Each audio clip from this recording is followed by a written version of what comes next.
becoming a tradition. Sometimes Janice and I go.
Recording in progress. Good evening and welcome to the joint meeting of the Petaluma Pedestrian and Bicycle and Transit Advisory Committee for Wednesday, May 1st. Clerk, can you please take roll? Osselmeyer, Bond, here. Camarda, here. Garcia, Here. Tar, present. Quint, Here. Rakusen, Earl, Barnacle, Here. Abrams, Here. Alden, Here. Calruss, here. Heel, Kelgen, Here. Quint, Here. Posake, Here. Thank you. During general public comment, the public is invited to make comments on items of public interest that are within the committee's subject matter jurisdiction and that are not listed on the current agenda. Public comments are limited up to 3 minutes per person. Depending on the number of persons wishing to address the committee, time will be allocated in equal shares, totaling no more than 15 minutes. Are there any speaker cards that need to be brought up? If you haven't brought them up already, please do so. And clerk, have we received comments prior to this meeting? there was one public comment received. Thank you. I do not have any speaker cards here, so we will close general public. Yeah, please. Thank you, Eris. I spent half the time writing on cards for how many things I want to say. So,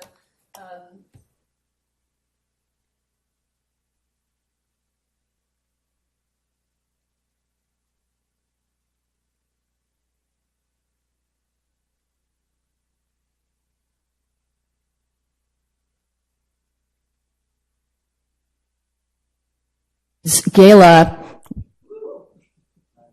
Okay. Our Golden Spoke Awards Gala is coming up in the beginning of June, where we give awards for Bike Advocates of the Year, for the Best Bike Project of the Year, for the Bike Friendly Business of the Year.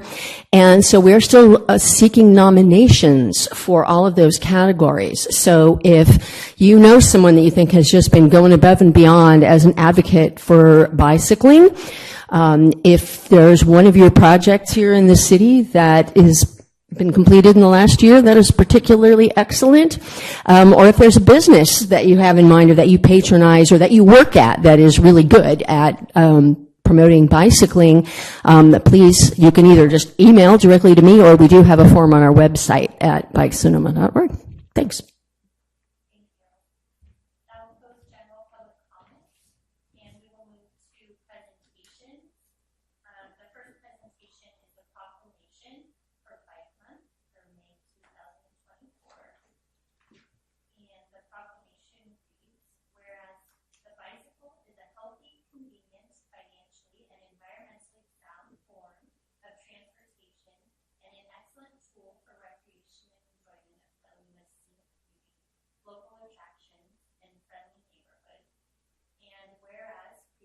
Bicycling-friendly community has been shown to improve residents' health, well-being, and quality of life, growing the economy of Petaluma, attracting tourism dollars and local business spending, and reducing pollution, congestion, and wear and tear on our streets and roads. And whereas the transportation sector is responsible for roughly 2/3 of our city's activity-based greenhouse gas emissions, and Petaluma is committed to carbon neutrality by 2030. And whereas the Sonoma County Bicycle Coalition, the League of American Bicyclists, the Metropolitan Transportation Commission, and jurisdictions throughout the Bay Area will be promoting bicycling during the month of May 2024.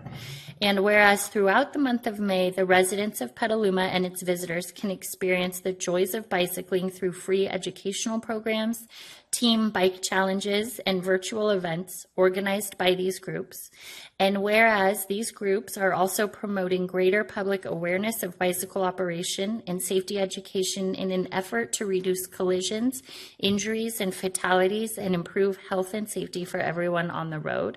Now, therefore, be it resolved that Kevin McDonald, the mayor of Petaluma, along with members of the Petaluma City Council, do hereby proclaim May 2024 as Bike Month and May 16th, 2024 as Bike to Work Day, and urge all residents to participate in this special observance. And Councilmember Barnacle will present the proclamation to Eris. Thank you, Eris.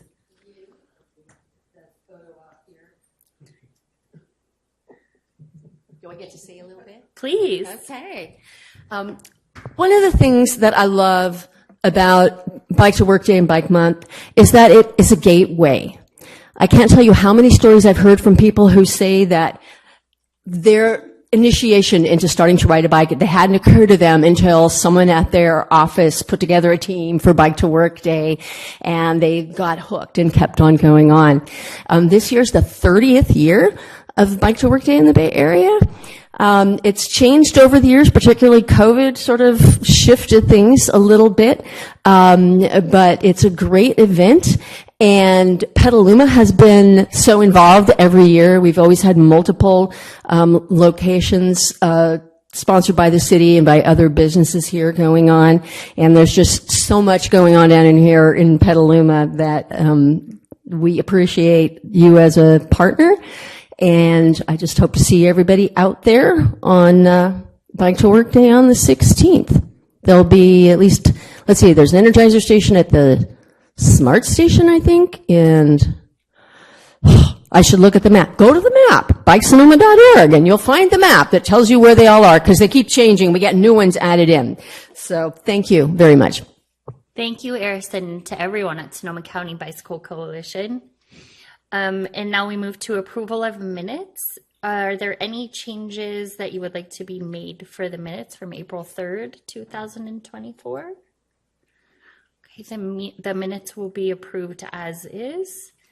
And now we will move to public hearings and matters for consideration. Committee member Bond is going to recuse herself from this portion. So she'll move down and rejoin us after this presentation. So now we will receive a presentation and provide feedback related to the draft transportation policy framework, a part of foundational work on the general plan update. And Heather Hines, you will be presenting and introducing Ron. Thank you.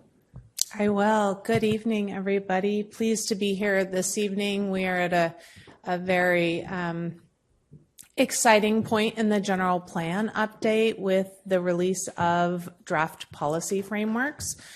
So we have a little bit of a tag team on this presentation. So I'm going to kick it off and then hand it to Ron Whitmore, who is our lead consultant on the general plan update with Ramey and Associates, and then he is going to hand it over to Matt Goyne with Fair and Peers, who is going to walk through the real specific transportation policies, goals and policies for discussion. So kicking it off today, we are here to talk to both PBAC and Transit Advisory Committee about the transportation framework and get your comments, feedback. Thank you to everyone that has submitted their comment form. That is very helpful, and hopefully those that haven't will, and we'll have a nice discussion tonight. So kicking it off with really what's the purpose of a general plan. So some of you, this might feel like, why are we talking about this again? But one of the things we're hearing is people not knowing about the general plan or knowing what the general plan is or why they should care about the general plan. So I think it's a good starting point whenever we're talking about it, just to touch on that. So really, this is an opportunity for Petaluma to come together as a community to get all this input so that we can develop a shared vision for how we see Petaluma in a long-term vision, so 20 to 30 years. It's a policy document. The general plan is a policy document, and it is something that's going to guide the other actions that the city does over the next 20 to 30 years. So it is not the same as, let's say, our annual budget or our annual CIP program or our zoning regulations, but it's that overarching blueprint that everything else we do should be consistent with, so that we are continually checking in and saying, are we moving towards that vision we expressed in our general plan? Next slide, please. So, all right, it's this big policy document. Why should we care? How does it affect, every resident in Petaluma? It really does. It outlines housing, one of the most important things we talk about, in terms of having housing options, choices for people in Petaluma, regardless of their income level, their family size, making sure that we have housing that meets the needs of all Petalumans. Jobs, economic development, specific to the purview of these two bodies, how we travel, how we move around our community, how we are thinking about those decisions in light of greenhouse gas reduction and our climate initiatives, how we are ensuring we have open space to be able to breathe clean air and take our kids to the park, how we are preparing for floods and wildfire, and how we are making sure that we are protecting those that are most vulnerable to the impacts of those issues. And then obviously community character. How do we protect what is just so essentially Petaluma as we move forward? So there are a lot of reasons to care. Hopefully everybody in Petaluma, one of these will really resonate with them and they will take interest. So thank you for being here tonight to talk about transportation with us. The Petaluma's current general plan was adopted in 2008. It had a horizon of 2025. So we are getting close to that. And so we decided to initiate this general plan update. And we did that in 2020. We really started talking about it in our goals and priorities discussions to say, hey, 2025 is coming up, but also a lot has changed. We are dealing with new things that we just weren't issues or didn't have the same inputs as 2008. So we started talking about it in 2020. We brought Ramey and Associates on with their team of subconsultants on in 2021, and we have been working on this general plan update. We are looking at adoption by the end of 2025.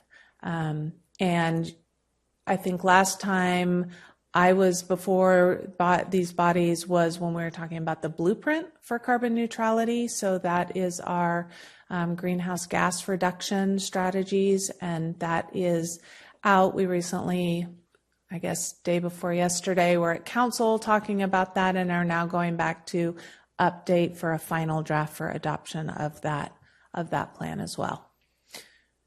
So this is our roadmap. We keep showing this, just trying to show the progress we are making. Our General Plan Advisory Committee has been steadfast in working through this process with the consultants, with staff, with the public, really serving as ambassadors of this effort.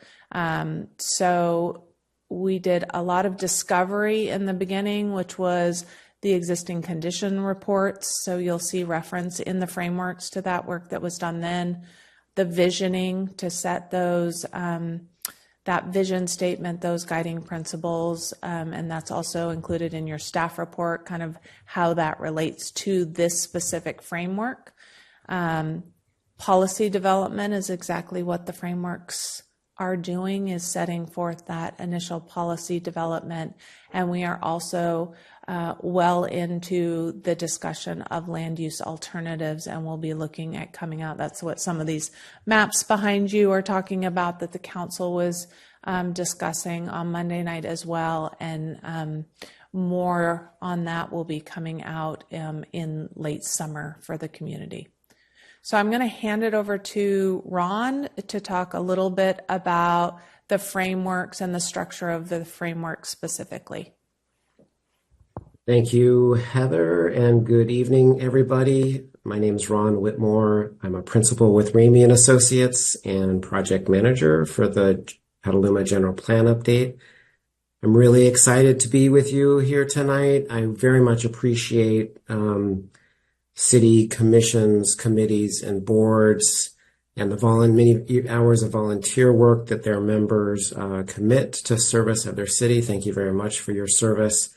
Particularly excited in the case of Petaluma, which does such an excellent job of using its various advisory boards to dig into policy and make thoughtful, well-informed, grounded recommendations to the policymakers about what direction the city should take.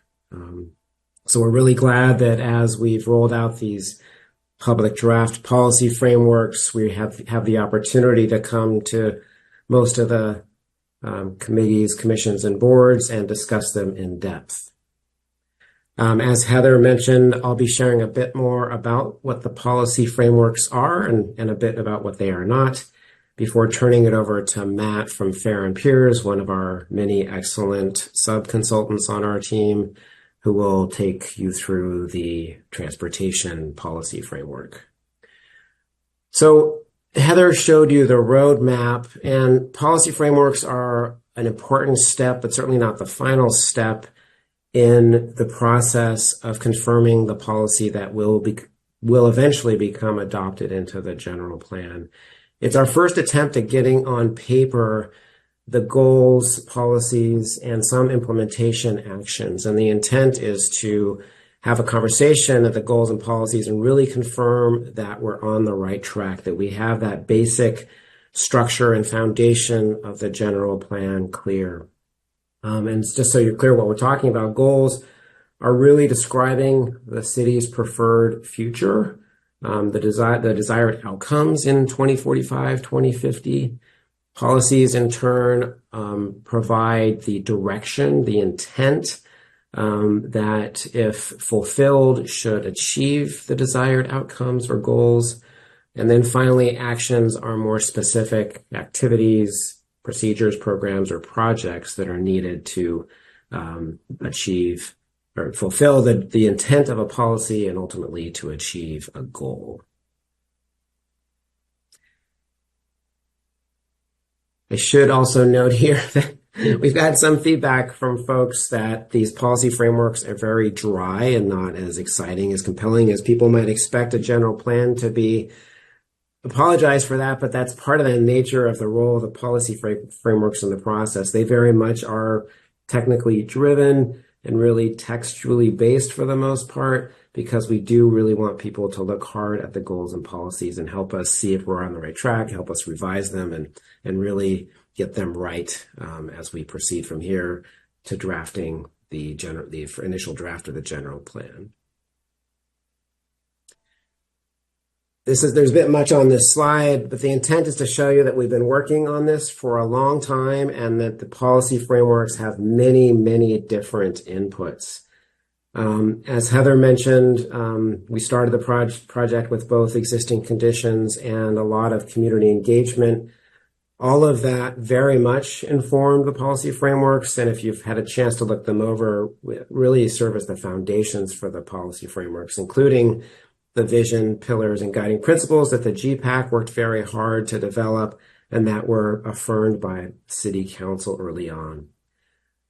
We then spent quite a bit of time during 2022 working with staff, the consultant team, and the GPAC in a long series of meetings to talk through initial strategy ideas. All of that input became the initial administrative draft of these policy frameworks, which then went through thorough review and quite comprehensive review by city staff in 2023 and concluding earlier this year to result in what you have available for review now, the public draft frameworks. This stage now where we're at with community review is critical. It's really a check to see, did we get it right? Have we really reflected, are we really going to achieve the vision the city's has established if we pursue these goals and head in the direction as provided by the policies? Are things missing? Have we not gone far enough? Have we gone too far? We're very much looking forward to people's close reads and specific feedback.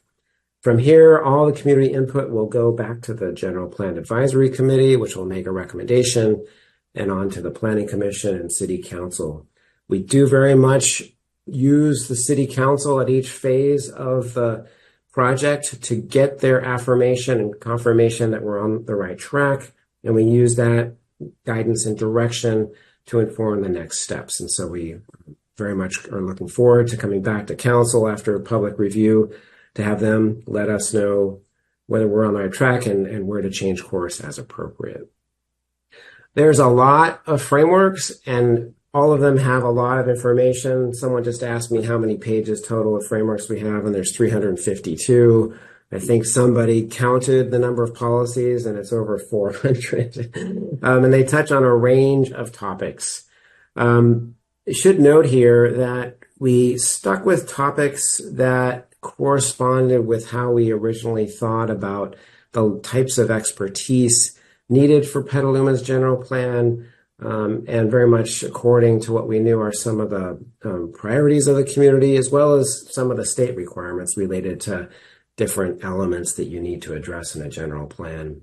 That being said, we do not expect that the general plan will be organized this way necessarily. So we appreciate your patience with us as we kind of stay in these silos for the time being, recognizing that there's many different interrelationships and connections amongst all these topics. And we didn't always, I'm sure, get it right about where we addressed subtopics in one element where somebody may expect to see it in another. So just bear with us as we work through this phase. The general plan will look quite a bit different. In fact, once we go through this phase and have the land use, preferred land use alternative selected, we'll think hard at that point how best to organize it in a way that is both accessible and clear for the general public, as well as the policymakers and city staff who are going to be implementing and using it on a regular basis. It should, if done well, present a very compelling, holistic, integrated, strategic sense of the direction the city is heading and how to get there. We don't expect it, as I noted, to be organized the same way necessarily.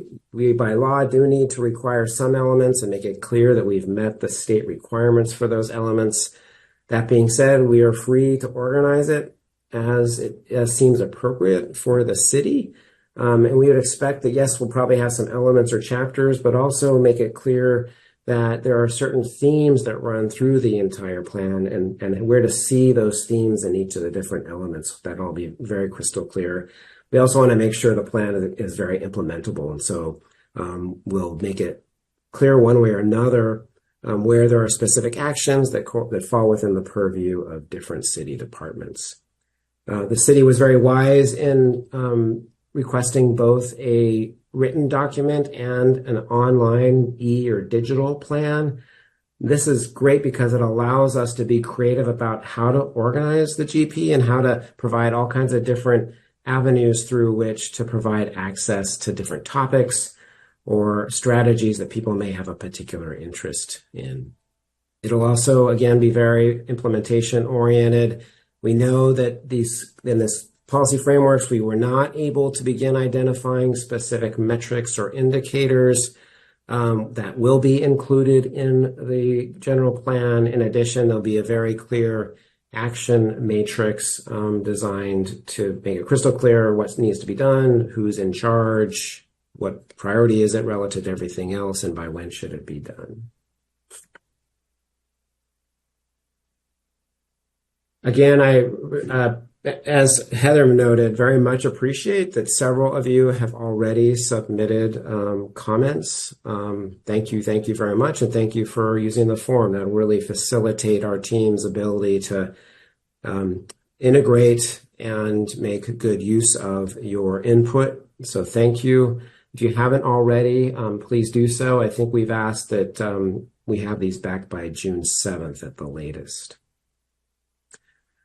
I should note also, there are many more of these sorts of meetings coming up, one tomorrow night, two next week, and then another one, or 3 next week, I believe, and then a few more coming up in future weeks. Just FYI, the public art meeting may be moved to May 30th, so stay tuned for email news about that.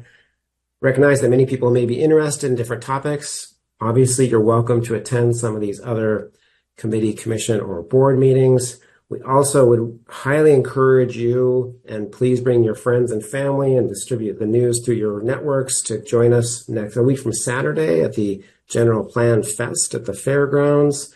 It's an open house from 9 to 2.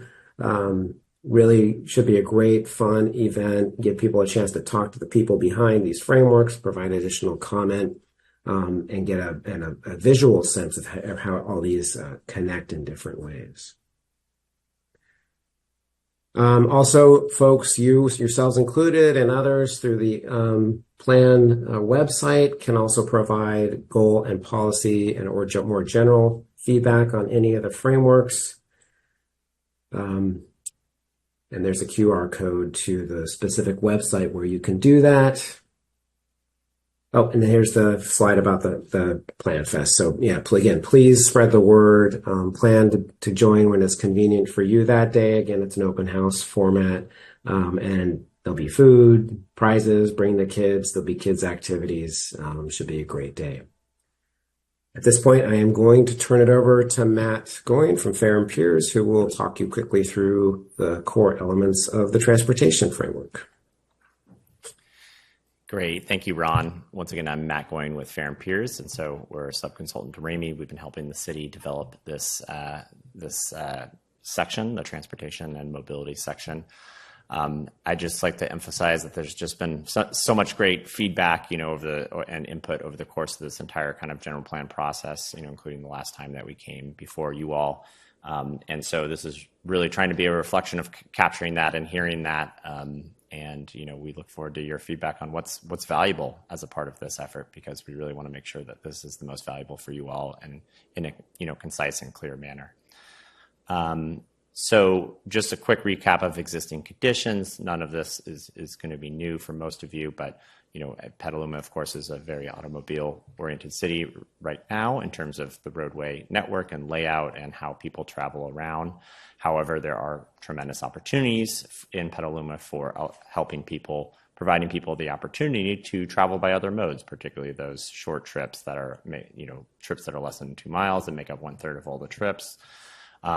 Reducing vehicle travel and providing more people opportunities to get around other ways is critical for the climate emergency. And to do that's really going to be really tackling some of these key challenges, like reducing the barriers that get in the way of crosstown travel and kind of the high stress, some unsafe roadways that just make it harder for people to get around by walking, biking, or transit. There's also a lot of just kind of influx and outflux of people each day due to employees, and so making sure that this general plan speaks to that and provides opportunities to address some of that.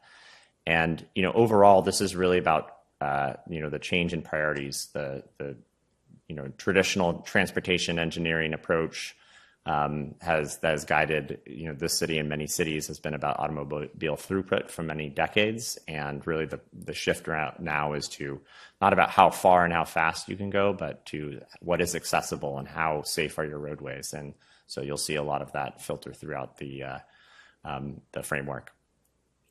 So just a quick, I'm sure all of you know your transit network, but Petaluma Transit, your local provider. Could you move closer to the mic? Because Sure. in and out, it's hard to hear. Oh, of course. Thank you.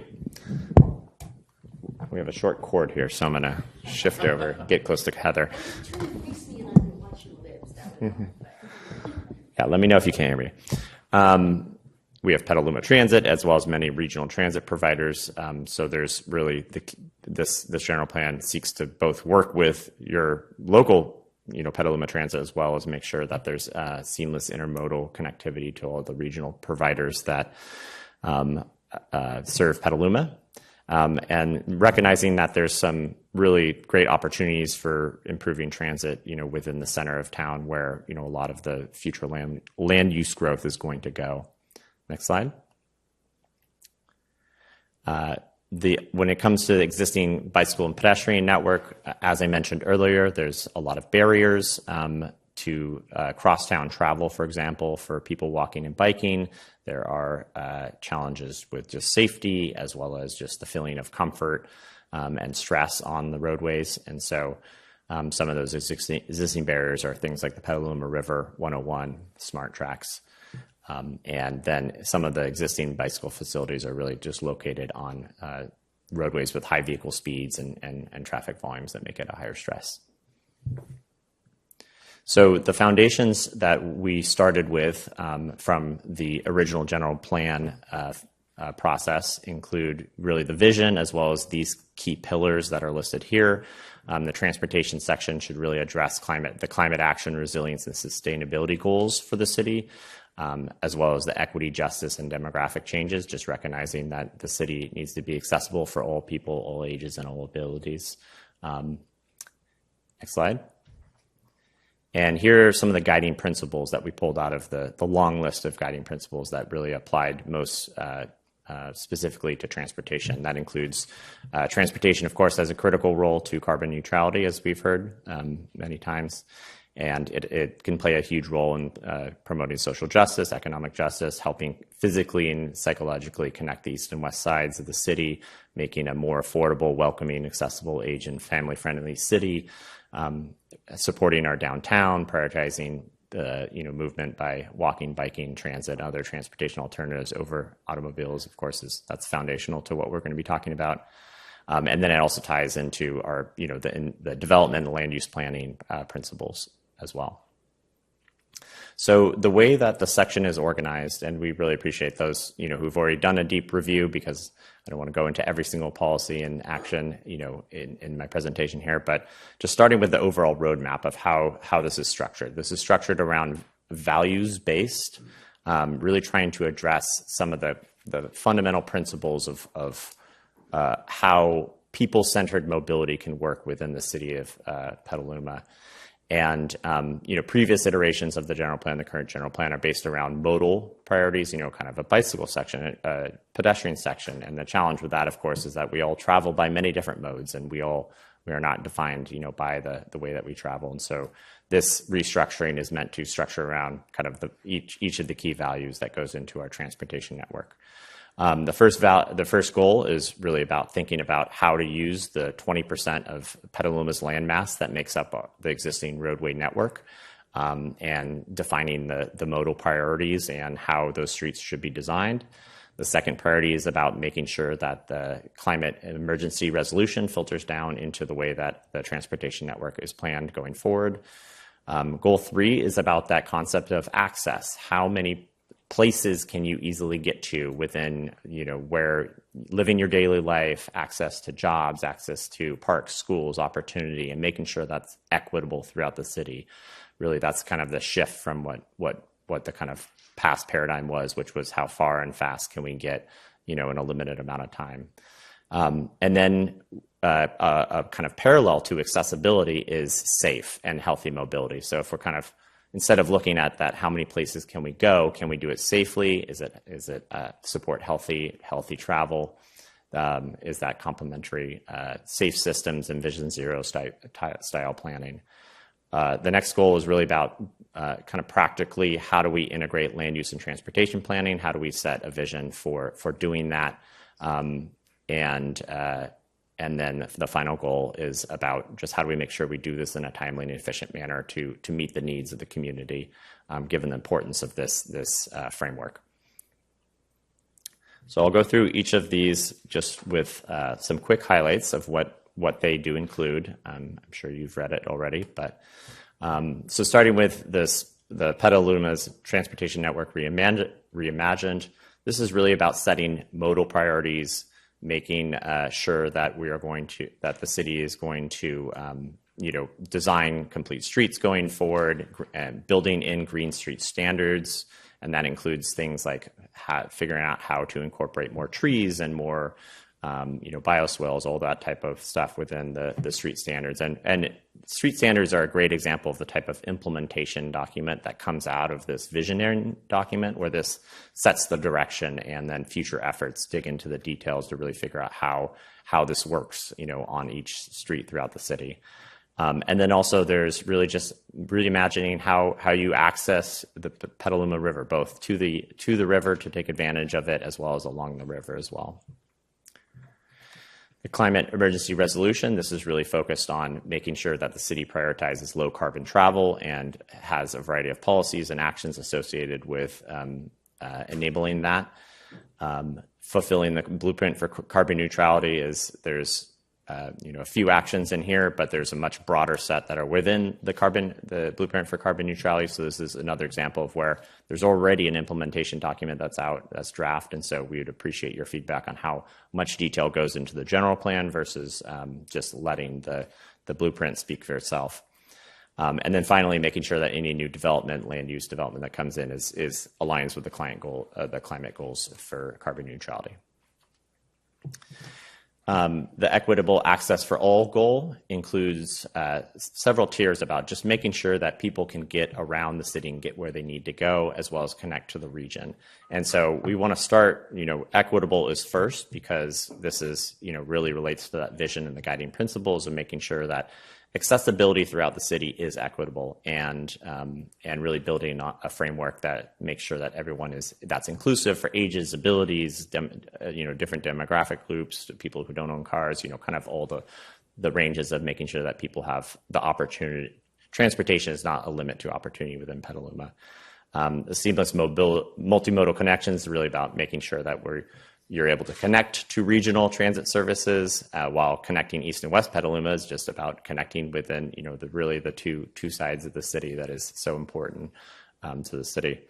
And then your final two policies there are about implementing your ATP and the vision, which you all are very familiar with, creating that low stress walking and bicycling network, and investing in public transit to really support in ways that can support all the other goals.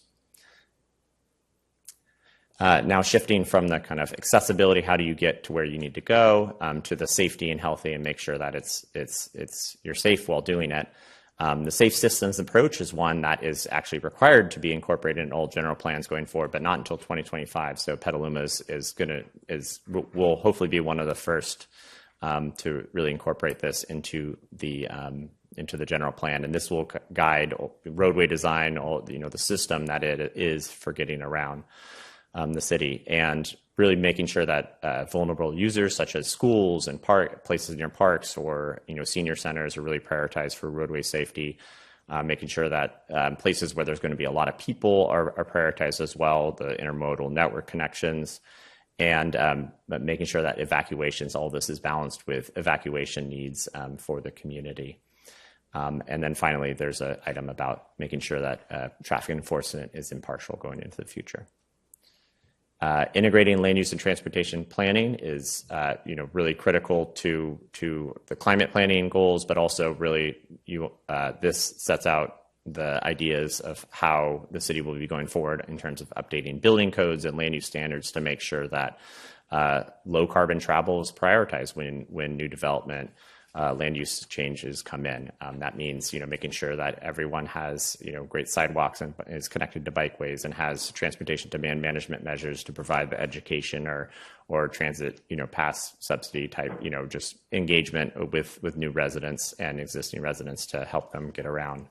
This also covers the parking policies and aligning parking policies with climate goals, as well as making sure that people can get the goods that they need through supporting local freight.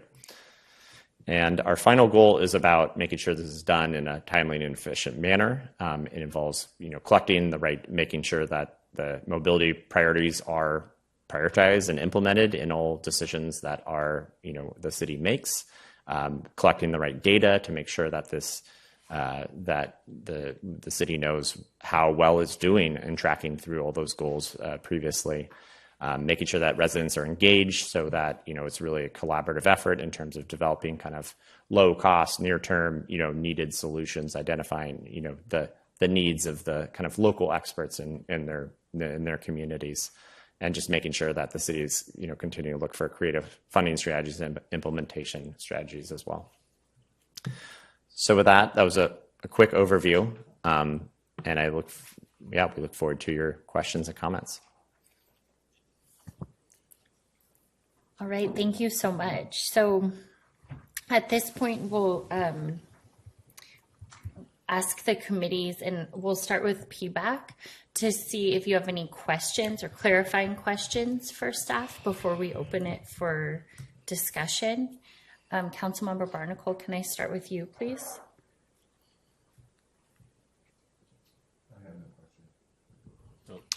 Madam Chair, if I may. Hello, Jared Hall, Transit Manager. Good evening, everyone.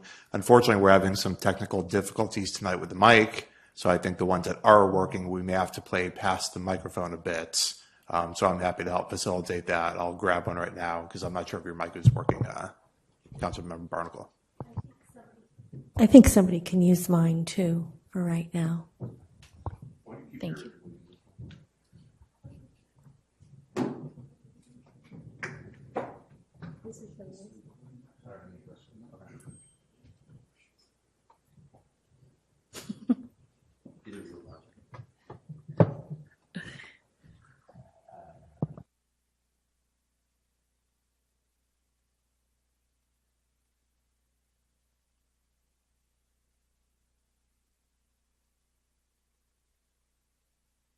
Understand there'll be more opportunity to get more specific in kind of what was described as, I guess, kind of the implementation element. But I'm also curious if there's also the opportunity now just to add more specificity in the actual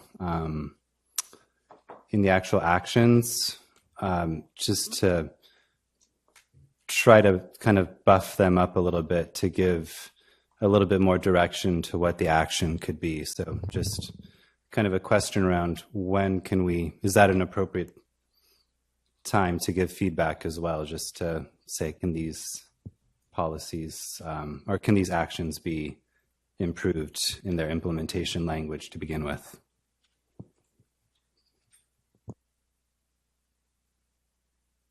Just seeing if that made sense or not.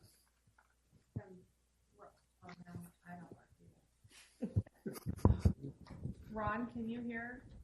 I can respond. It looks like you have a mic issue. It sounds like you're the only one that doesn't have a mic issue. Briefly, absolutely. Normally, policy frameworks are focused primarily on goals and policies, but Petaluma being Petaluma, a lot of people felt the need to begin identifying implementation actions. They weren't our focused, but as we talked through issues, we began to identify more and more implementation actions. So it's not finished, but certainly we welcome suggestions for additional actions. We didn't see this initial list as comprehensive, so we very much welcome additional ideas, and we'll again continue to flesh them out as we confirm and refine the goals and policies. And the admin draft or the public draft of the general plan should have a complete set of actions. You'll have another opportunity then to make sure we've got all the implementations actions included that are necessary to achieve the goals. Perfect. Thank you.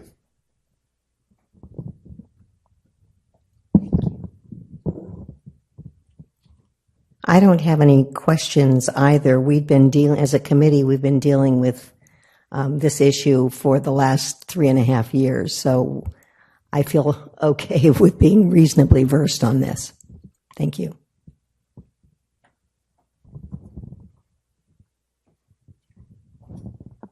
I just have, is this not working either? Okay. I just have questions about collecting the feedback, and I'm not sure if this would be for discussion, but could you give me some background on the 5, like ranking your top 5, or why that's the way you would like to collect feedback? On the form, yeah. Go for it, Ron. Okay. Well, one of the things we'll be doing in the initial drafts of the general plan will be identifying priorities. So we thought it was a useful opportunity to get at people's initial impressions. And it's always good to force people to prioritize by giving them a limitation. That being said, we suspected the bulk of the comments would come in the next section, the questions and concerns. So we really want to hear anything and everything you have to say, but yes, it was an opportunity for us to see if we get people to narrow down their top choices, because we would like to reflect prioritization in the draft general plan itself. Thank you. That's, I guess, what I was assuming. It was a really hard exercise, and it makes me want to subsume the other actions in other goals, and that was just an interesting takeaway. Thank you. Very good. Ms. Abrams, can we start with you?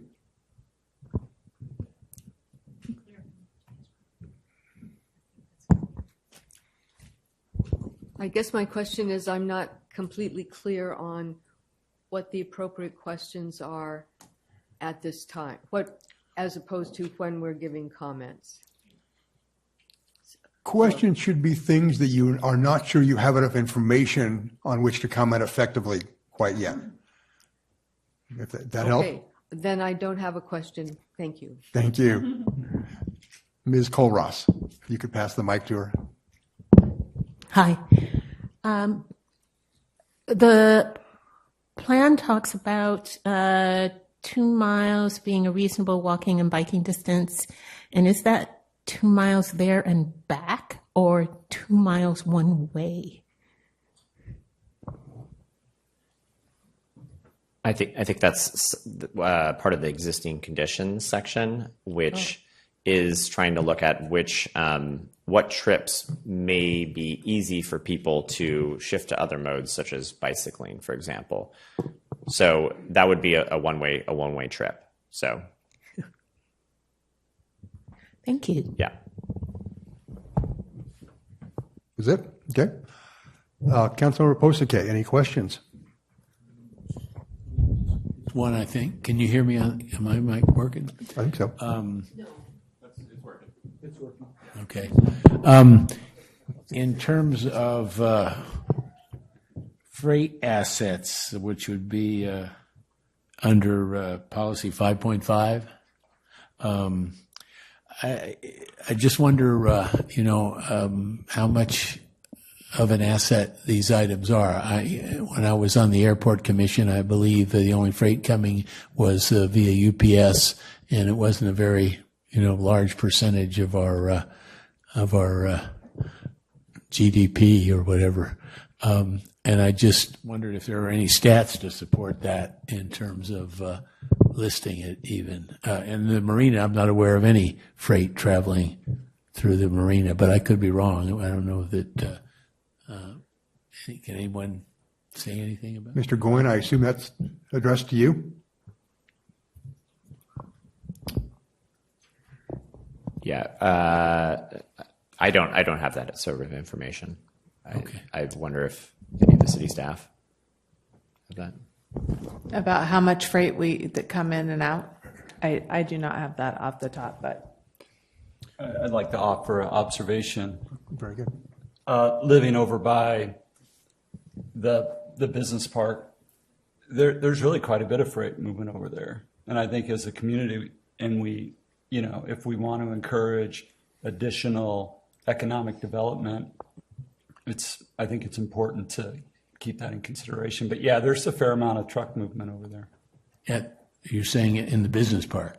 Yeah. Okay. Well, I'm just concerned that when it talked about freight assets, it was talking about the airport and the marina and not trucks. That's what what I was asking about, where the emphasis on airport and marina. And I don't know whether there's a lot of potential to increase that. So, it may be very appropriate. I'm just asking. Yeah. Okay. But I understand if no one. Perhaps that's something the team can do some research into. Yeah. I do actually, I just dug up an email that we got from Dan Cohn with the city. The airport. And so they provided, data on airport. There's, around 400 to 500 landings a year with freight. I don't know, really how that would inform any decisions you have to make. I think the landings for UPS are a little less than one a day, 5 or 6 days a week, and the numbers are not massive. But I'm just wondering whether there was something I didn't know about that way. That's all. And if I may, Mr. Chair, I know that SMART, of course, has good tabs on the freight traffic on the SMART rail side of things, at least. So for rail freight, they would probably be a good source for that data. That's true. Yeah, I would guess that's more right now. It's just that those things weren't listed, in terms of freight assets. Yeah. Okay. Nothing else. Councilmember Posake? No, that's all. Thanks. Okay. Mr. Quint? No questions at this time. Okay. Mr. Calgin?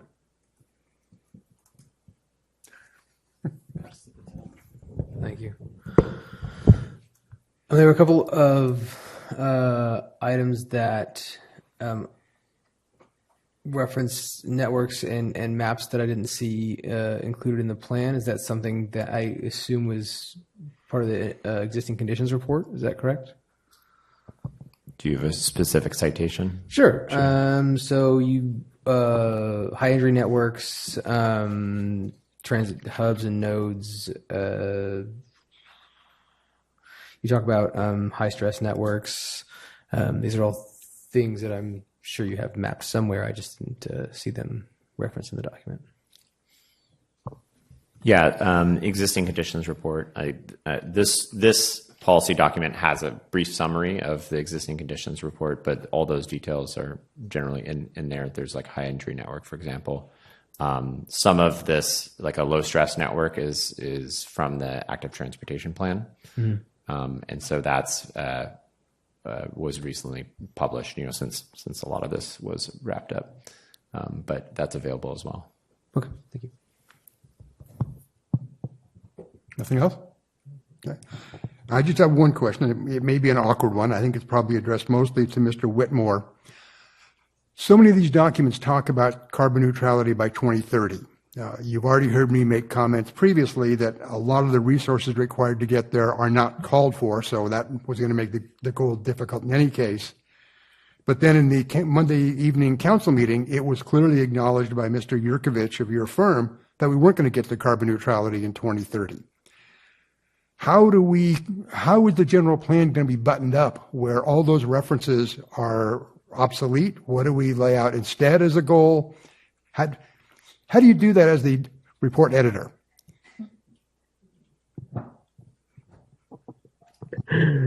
Great question, Dave. Thank you.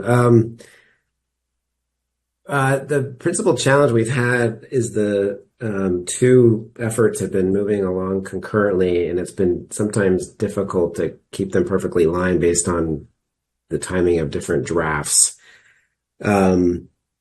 We have every intention of synchronizing and aligning the general plan and the blueprint for carbon neutrality. The one thing to keep in mind, as you know, is the blueprint is a short to medium term document and very much focused on that 2030 goal.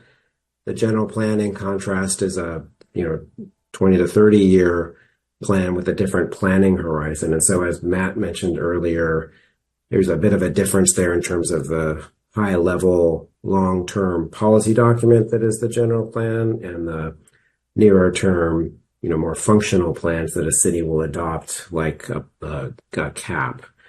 That being said, I totally agree with you that to the extent that there's clear connection and overlap between actions described in the blueprint and goals, policies, and actions in the general plan, they should be consistent. We've worked very hard to keep them consistent as we've moved along. I can't guarantee that they're 100% consistent at this point because of the different publication dates of different documents, plus the blueprint is evolving.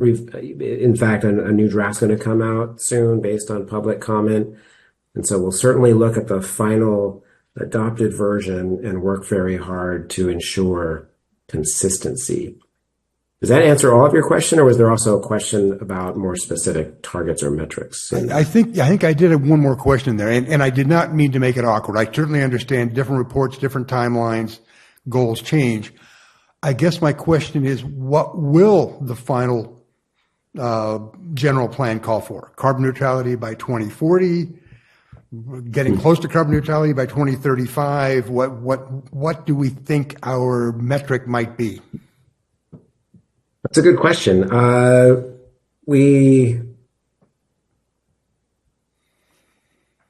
assume we will adopt so that's a really good question. We're not on the track currently to have a GHG reduction element in the general plan. As I think the CAP, the Climate Action Plan, will be adopted as a certified greenhouse gas reduction plan, which for purposes of CEQA creates opportunities for streamlining down in the future.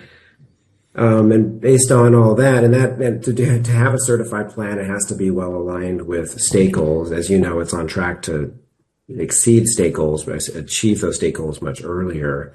But my assumption is all along that because the cap will be adopted by council in advance of the general plan, we will bring the general plan into consistency and alignment with the cap when appropriate.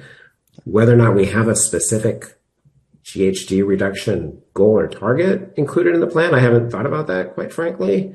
But I would assume we would stick with whatever the council already had adopted as policy through the blueprint. Okay, thank you. That was a good answer, and I know that was a difficult question. I assume I'm no longer on your Christmas card list, but thank you for the effort. Yours are some of my favorite questions. Thank you. I try. No further questions from anyone on the Transit Committee? Seeing none, pass it back to you. Thank you. We will open public comment. The public is invited to make comments on this item. Public comments are limited to 3 minutes per person. If you haven't done so already, please fill out a speaker card and bring it to the clerk. Clerk, have you received comments prior to the meeting? There were 2 public comments received. Thank you.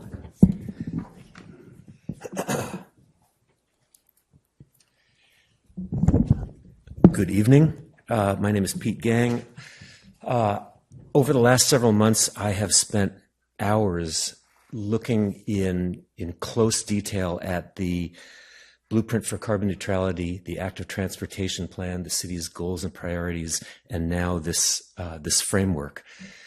And I hope this isn't too much of a rant, but I just wanted to share with you my honest feelings about some of these things. One, I appreciate much of the content in this document: carbon neutrality by some date, reimagining Petaluma's transportation network, prioritizing safety over speed, prioritizing travel by active transportation, and so on. When I try to read this framework, I'm just hornswoggled. My sense is that a document like this should be as long as it needs to be and no longer. It should be written clearly and concisely, using language that can be understood by average people, members of the community, if community engagement is really a priority. And ultimately, if it fulfills all of those, it will be more likely to be implemented. So I find this document does not fulfill many of those requirements. So I'll finish up. My questions are, how does this framework relate to, interact with the ATP? How does it relate to, interact with the Carbon Neutrality Blueprint, Local Roadway Safety Plan, Vision Zero Action Plan, and others? That relationship, how these parts work together or intended to work together, is completely inscrutable to me. And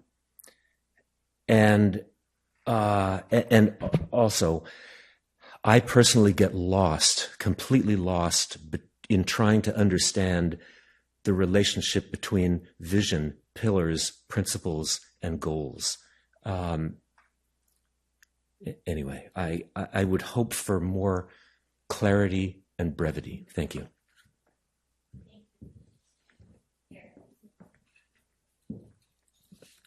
Hi. So if the main question up there is, does the framework establish a clear path to transforming the city's transportation system? No. There's nothing in here that I would say is bad or is wrong or isn't useful. If I tried to look through the policies and prioritize them, they're all several of them overlap quite a bit, so it would be hard to pick them apart. So some of them could possibly be consolidated, rather than have so many that are kind of similar. But I'm an action-oriented gal, so I was actually focusing on all the actions in the plan. There are 115, which is a lot. And I went through all of them and looked at the verbs. develop, adopt, evaluate, support, encourage. And why I think this doesn't necessarily establish a clear path is because you could create policies, evaluate strategies, and write plans and not actually do anything that changes anything. So, I like actions that are actionable. So most of them have those kind of verbs, but there were 10 that started with the verb prioritize, right? Because with all of these, the list of all of this stuff, how do you prioritize one over the other? So I zoomed in on the 10 that said prioritize. And of those 10, 6 of them were very clearly prioritizing active transportation over everything else, prioritizing cycling, walking, transit over motor vehicles. 6 of them had something along those lines.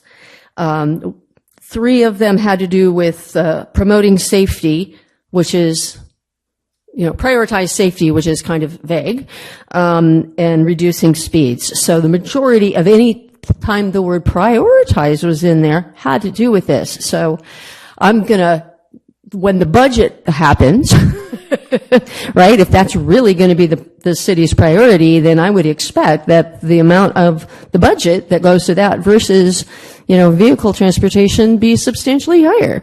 But I know that's not part of what you're doing here with the plan. I agree with Mr. Alden that carbon neutrality by 2030 ain't going to happen. I think that's it. Thank you. Thank you, Eris. That closes public comment, and we can return to the committee for discussion. And I'm wondering, staff, do you have any advisement on what specifically you're looking for from us?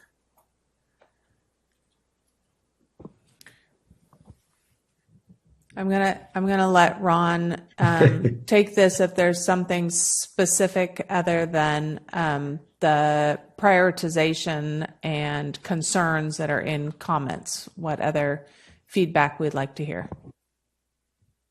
Thank you, Heather. So yeah, on the screen are the questions we have. The first 2 obviously are what we included in the forms that we invited you to fill out. We have those. And so if you have additions to what you've provided on the forms, those would be great. In addition, for some of the frameworks, we identified supplementary questions, and there were 2 specific to this framework. So either to the extent that they relate to the first 2 questions or otherwise, we are very interested in responses to the question around how clearly the path is established in the framework to really, and I don't think this is the wrong word, to really transforming the city's transportation system. Is that really what we're going to get if this policy framework as written gets implemented? And then the second or final question on the screen is getting to what Matt noted about a bit of the restructuring in this element compared to how circulation or transportation elements have been done in the past, which is establishing a clear modal hierarchy, which one of the commenters addressed, and specifically relating to the complete and green streets and the street typology in Appendix A. Does that work? Is it a workable approach to organizing transportation goals, policies, and actions? Thank you. That's helpful. Councilmember Barnacle, can we start with you, please?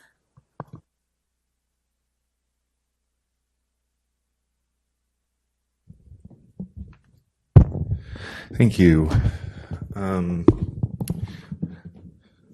So I would agree with what Pete said, that it feels like there's a lot here, and I'm missing the structure and the framework part of the framework. Like there's a lot of, I would almost say, like you said, that there was not much vision. I think there's, a lot of good, like I'll say squishy words and terms and things like that. But what I'm missing is like the really tangible goals. And I think part of what gets me is that the goals aren't actually worded as goals as I think about it. So like, I was just writing down some things that I would think of for the goals would be like X% of local trips are serviced by fixed route transit. And then the how underneath those, the action would be like develop neighborhood centers around transit stops, prioritizing housing for people who are currently commuting into the city. Leverage impact fees from catalyst projects to incrementally expand our transit service. Implement a parking enterprise fund to eliminate short vehicle trips downtown. Goal 2, XX% of local trips are made by bicycles, tricycles, and other micromobility technologies. And insert, all ages and abilities in the active transportation plan. Walking in Petaluma is an inviting and safe experience, whether walking for needs or recreation. Something around paratransit and ADA to really make sure that we're servicing, that segment of our community. And then really kind of, I put it at the bottom because it's really focused on vehicles and, fixing roads and things like that, but like achieve a safe, well-maintained roadway network that supports all modes of transportation.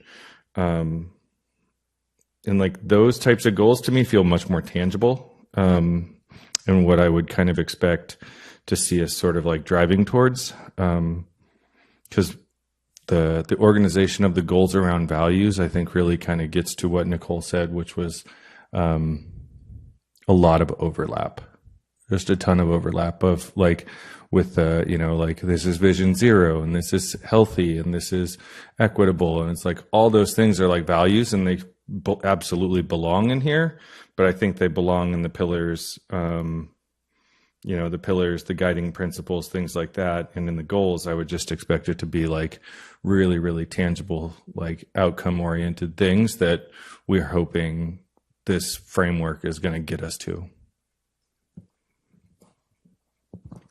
Thank you. Adam?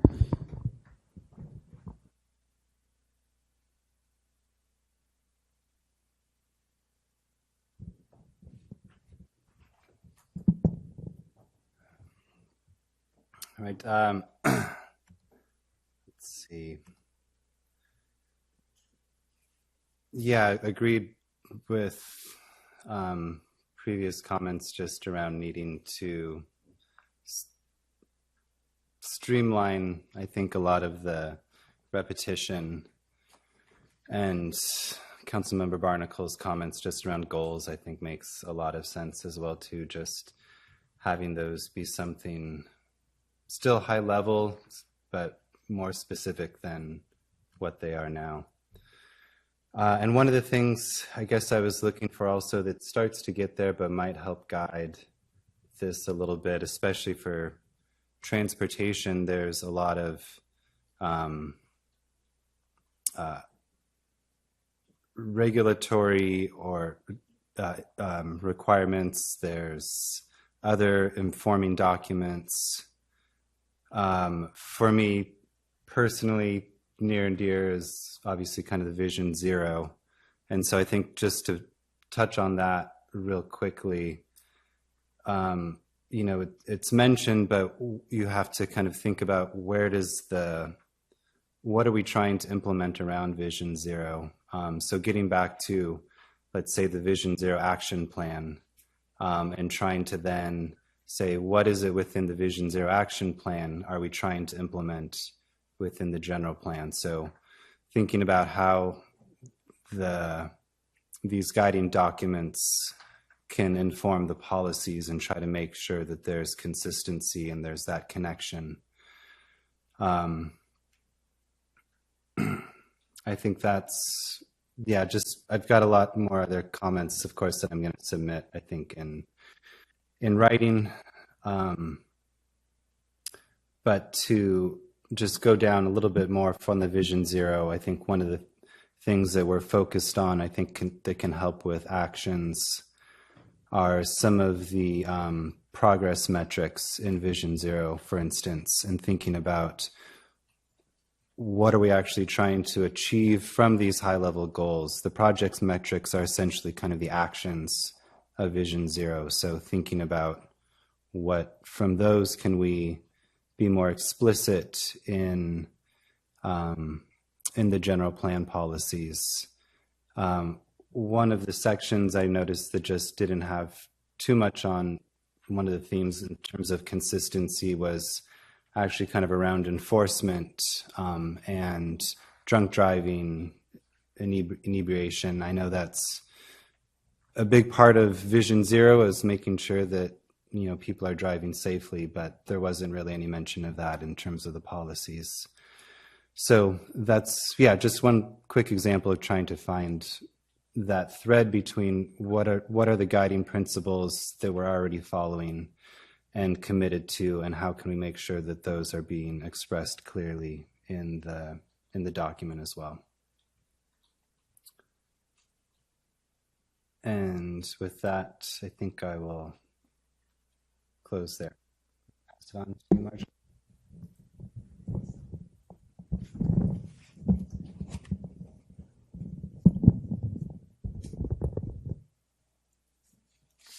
Okay, I think what I want to say is I very much appreciate Brian's comments. I feel very similarly.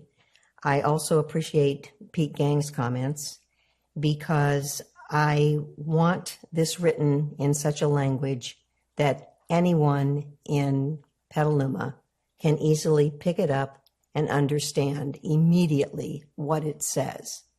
That it doesn't have all of the adjectives and the adverbs that make it squishy and kind of a muddle for folks. And I would very much appreciate more clarity, more brevity. I have no problem specifically right now about listing a goal followed by a policy and an action statement, but and that's fine. I'm not wishing to change that around. What I am hoping that can be changed is all of the verbiage. Really cut it down and make it simple. Thank you. I think mine works. I echo all of my fellow committee members and the public comments. I think one of the things in this document is like the land use, the transportation planning, that feels more concrete and tangible to me. It's also not something in my wheelhouse that I've seen repeatedly in all these other documents. So I think there is a lot of everything's just feeling nebulous right now between the blueprint and some of the active transportation plan and this and what their purpose is, why we have them all in so many places. It's starting to make it feel like it's not achievable because it's like, oh, let's implement to this entire other document, or let's develop a framework around like equity. It just seems like, oh, we cannot develop another framework to adopt and then implement. Like we need to implement. And I mean, I do think there's good action items in here. I think there's a lot that can be integrated. It doesn't feel appropriate to say like that I wouldn't want to prioritize equitable access for all, because in the work that we've been doing, every time we talk about anything that we're doing, we want to see that it's like safe, equitable, and accessible for all ages and abilities. So I think in our lens, this is inherent in whatever kind of development will happen. So I would like to see it tightened up in more explicit ways. And then one other comment is just around transportation. It seems like it makes sense that everything is very city focused. It's a city document, but bringing in like the regional agencies and thinking about how all of the other transportation that comes through Petaluma, like Greyhound and Amtrak and Flixbus, and like how are those being thought about here? Are we encouraging people to use transit through this, like in a regional sense, Sonoma County Transit, like MTC, and just I think thinking about how Petaluma doesn't have to be the end destination, but how people are going to move through our community to get throughout the county could be worthwhile considering in this document. Thank you. Over to me. Thank you. Now comments from the Transit Committee. Ms. Abrams, do you have any comments? Please. Do you have a working mic? That's tough. Well, I'm extremely grateful to Pete, Brian, and Marja for speaking to the language, because I feared I would be a voice in the wilderness, because I wanted to focus on that, because if you can't read it, you can't use it. And in the foundation, the evaluation of the city's evaluation of the current city plan is that the broad language is not implementable for them. And if we give them a new plan that's not implementable, we have wasted our time and our money and our opportunities. And two of the pillars that speak to me very much are to engage the public and for government to be transparent. And this document as written cannot engage the public and is not transparent. And I do not complain against 300 action items. We can be proud of as many action items as we want, but each sentence must be clear and understandable and written with as few words as possible. As I decided, as someone else who said she was action-oriented, that I'd start with the goals, policies, and actions. And as I started reading it, and I kept seeing references to the foundation and the this and the that, I thought, okay, I'm going to go back and I'm going to get my foundation clear. So then I found that there were 14 topics, which I had to count because they're in bullets, not numbered. So if you're going to list a bunch of things, number them. And there's frameworks for 14 topics. But there are 7 more topics, but it might only be 6 because transportation is repeated, that are cross-framework. Then each framework has goals, policies, and actions. And the definitions for goals, policies, and actions were made much more clearly by our consultant when he spoke to them than they are written here. And I would say that your presentations were much more clear than what's written here. And when I came to your presentation on the climate blueprint, or the carbon footprint, I don't know, sorry. There were a couple tables in that document that I thought, no, these have to be cross-referenced. And the presentation that you gave in this room, you'd reorganized it so they were cross-referenced. So I want that kind of clarity in the documents that you're writing. And I know there's a bunch of people working on it, and some of the areas are written more clearly than others. I can find a very clear goal and then 3 other goals that are simply statements of fact or statements of what we wish would be, but not stated as a goal. So there's different authors, and you need an editor, I guess. But anyway, so I got to goals, policies, and actions, which I wrote down the definition several times to get it in my head. And then I found out that there were vision and pillars and guiding principles. Okay, I'm coping. And then I got to themes and definitions. And I said, I'm not going to say anything else I'm just going to talk about the way that it's written.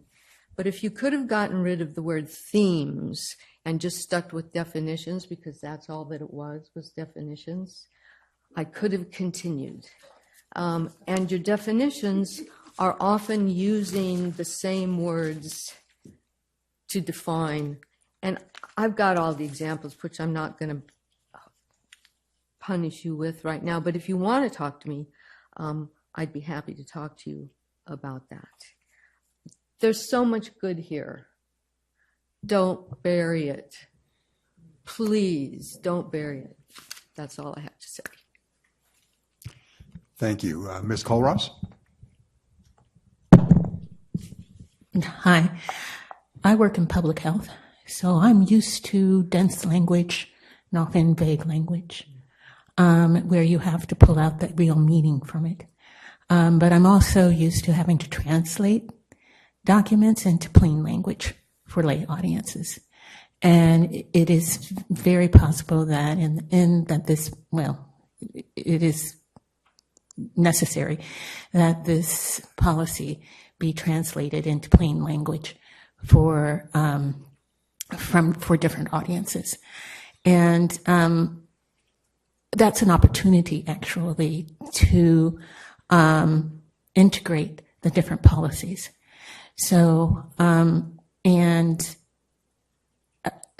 think the first thing I want to say is that I had a difficulty seeing this policy in isolation from other policies. And I had to spend quite a bit of time actually reading the health, equity, and environmental justice policy to see how this related to the transportation policy.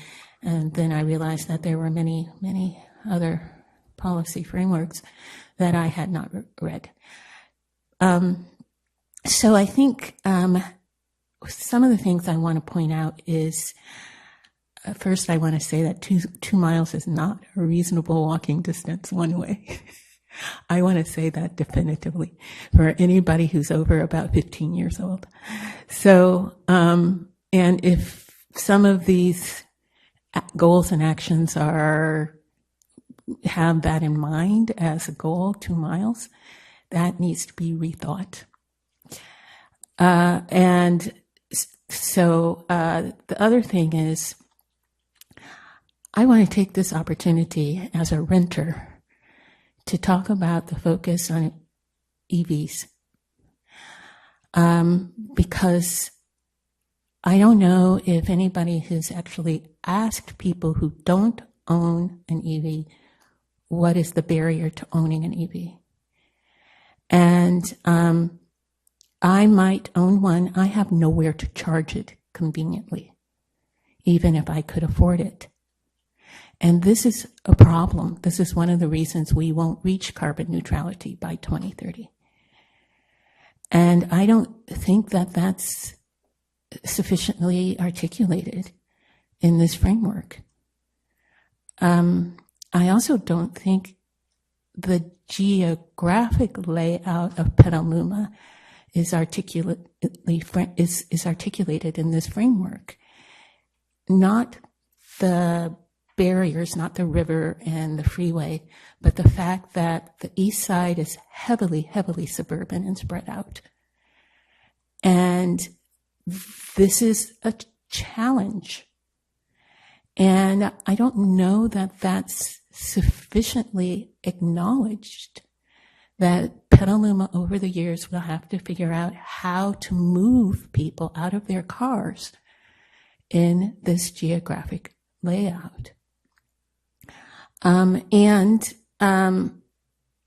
So I think maybe my comments are just more general than specific. I haven't read all of the multiple other reports and frameworks that are out there, but there should be some effort to integrate them into a framework like this and to acknowledge, yes, this is an idea that came from this report, or this is an idea that came from that report. This is an idea that is mentioned in 5 reports, so it's really important. I found in the Health and Equity and Environmental Justice Report an idea about an EV car sharing program. I think that's a terrific idea. Why isn't it repeated in this framework? And, you know, I might actually do that, but I might use a car share program like that. So I think that, you know, the language didn't bother me so much, but I think there just needs to be some acknowledgement of this is one in a long list of reports. The other reports have said these things, and we agree, and we're going to include them in this, what is the final report going to the general plan, I'm guessing.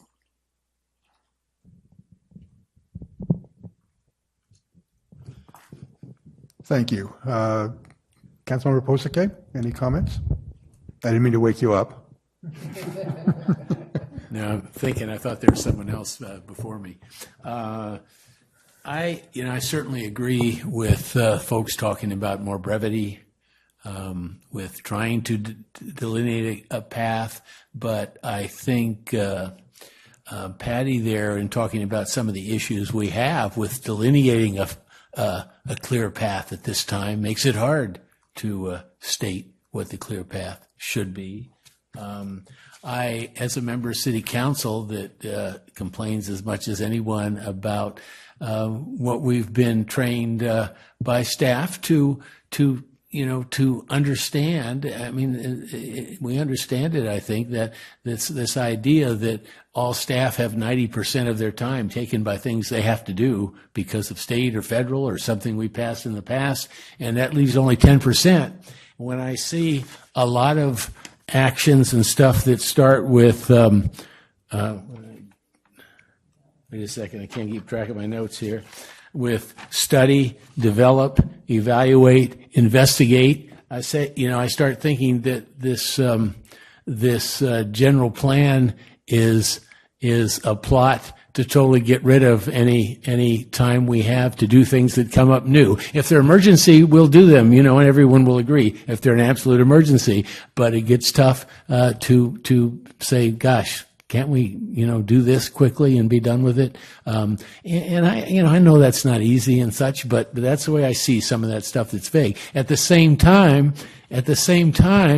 I don't like locking us into, too much to, metrics don't bother me, but in terms of things we might do, because we get people coming in all the time screaming about either something's not in the general plan that we want to do, or that something is in the general plan that we don't want to do. Things change over time. Things change faster every year. So in a certain sense, I like something not specific, and I can't think of anything in this general plan right now, or certainly in this section that's that way. A lot of this is just agreement with other folks have said, I think, but from a slightly different point of view. One other thing I would like to say is in terms of safety, and we're talking about safety, I've always assumed that every parent taught their kids to look both ways before crossing the street, and that, every grandparent did that too, and everybody did that. But I don't see much about educating kids, for example, about doing that here. And some of the reports that we've received lately about people that had near misses of being hit by a car speeding around a corner or something imply that people think that walking in the crosswalk is like wearing a total body, what are they called? Anyway, a suit that's impervious to everything. So I would just suggest a little, I'm sorry? A Superman suit? More or less, yeah. The one, the little air pockets of things that you can blow it with air and protect you if something hits you. So I don't mean to complain too much, but those are my thoughts. Mr. Quint? So everybody here has me just like questioning my own values around what's right or wrong in this thing. So, my sentiments, there's some of my sentiments that echo everything that has been said. I found myself having to, probably read this thing, 3 or 4 times. Like I had to skim through it just to kind of understand the layout and then go back and read it at a slightly little, in-depth level and then read it again.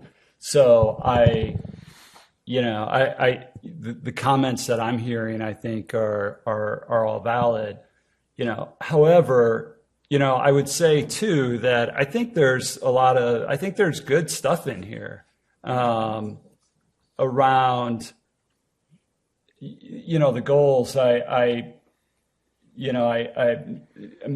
not saying this to suggest that, our fellow committee member Barnacle, what he was suggesting is wrong or anything, but I think about, kind of where we're at today and the vision of Petaluma 20 years from now.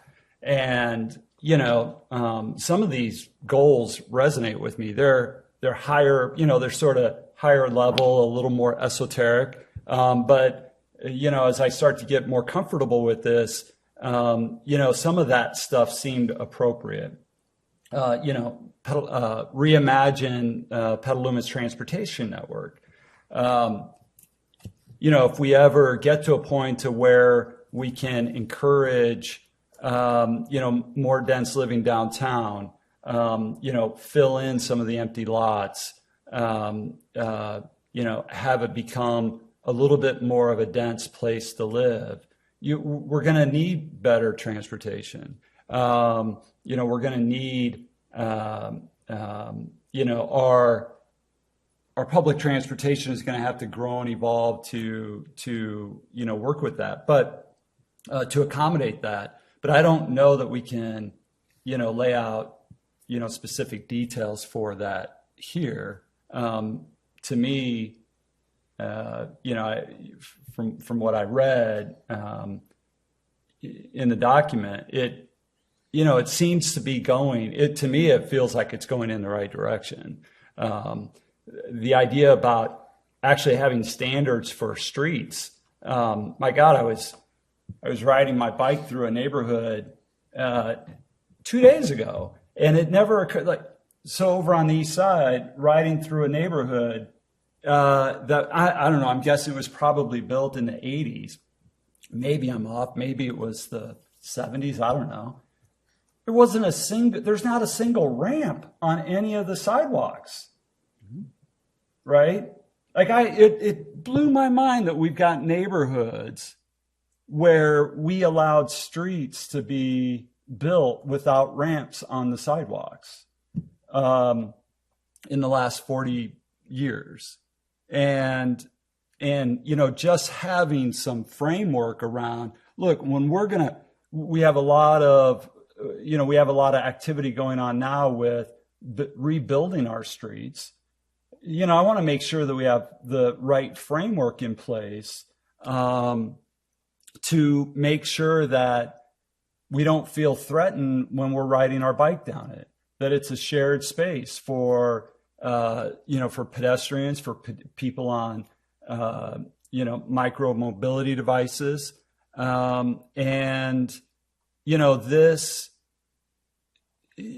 and it moves in a direction that gets us closer to whether it's, 2030 or whether it's 2035 or whether it's 2040, whatever that carbon neutrality is, as long as we're moving in the right direction and at a good pace.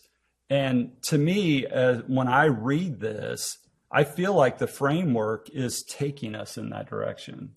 So I realize I'm not giving a lot of specifics there, but from that standpoint, I think there's some really good stuff in here. But I don't disagree that. It took me several times of reading it to really start to comprehend it. So maybe that says something. That's all I got. Thank you, Mr. Quinn. Mr. Kelgen.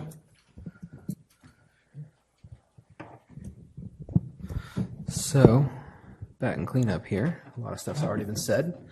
I would agree that there's a balance to be struck between getting more finite goals and not tying us down to anything in particular.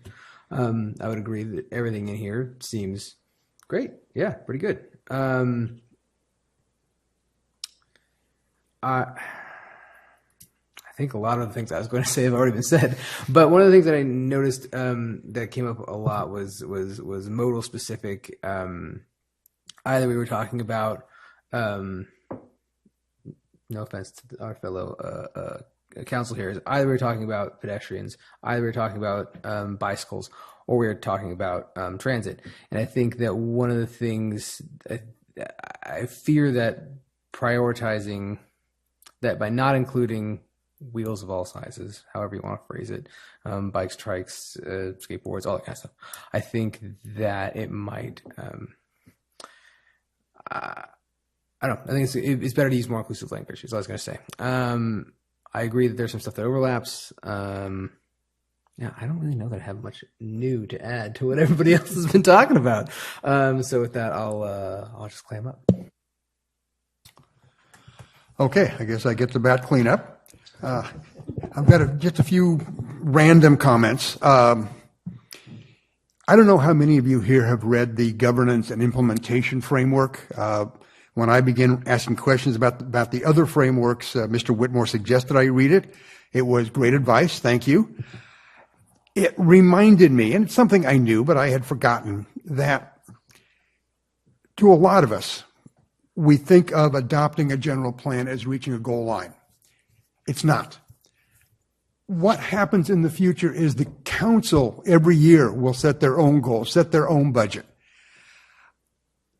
And if we have the wrong council, if we don't push for the right things, what we adopted as a general plan becomes really nothing. The general plan is not a goal line, it's a first down. Really important first down, want to keep possession of the ball, but we need another first down every year. So anybody who's listening this evening and thinks that this is everything you have to worry about for 20 years, no, that's not the way it works.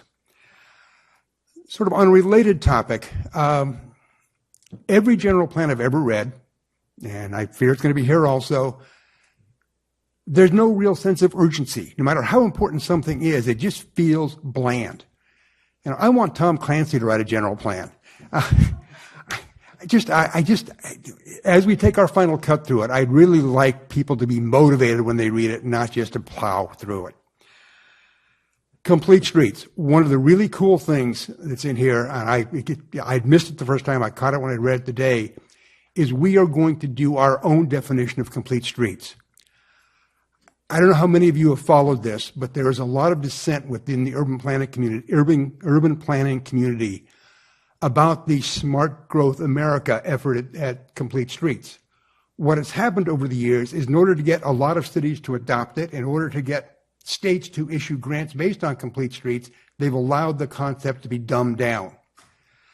And that's a shame, because it really is a good idea, but it's largely been lost. So the fact that we are going to do our own, that might end up being my top priority when I do my ranking of them. Vision Zero. I know a lot of you love it. I've always had a problem with it, and I'll give a quick anecdote on where my problem comes from. 10 years ago, as I was on PBAC, a resident came in and broached Vision Zero. Probably the first time Vision Zero had ever been brought up in PBAC. Good for her for doing it.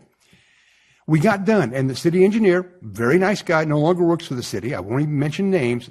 When we got through, he said, we already have a Vision Zero. We already have a Vision Zero city. We don't want anybody to get killed. As if wishing for people not to get killed made it a Vision Zero city. And it's always sort of stuck with me because it's a goal that's, yes, it's a metric. Nobody's lying dead in the street. Good thing. But we know the most important thing we can do to reduce traffic deaths is slow vehicles. And yet 90% of the Vision Zero plans that are out there don't call for slowing vehicles. They talk about putting up lights. They talk about pedestrians wearing vests. That's ridiculous. That's the reason I've always been more drawn to 20 is plenty, because it truly slows cars. It does the most important thing toward Vision Zero in a very definitive metric-based approach. And related to that, for years, I joined a lot of you in saying we need to redesign our streets to encourage lower speeds, and we absolutely do. That remains a goal. But when you run the numbers of how many years it's going to take us to rebuild all our streets to those new standards, we're not going to get there. There's another approach to get there. ISA, Intelligent Speed Assistance, governors on cars that will not let you go above the posted speed limit. A lot of people are going to say that sounds like science fiction. Guess what? It's not. Europe is already doing it. European Union is requiring all new cars to have ISA devices on them.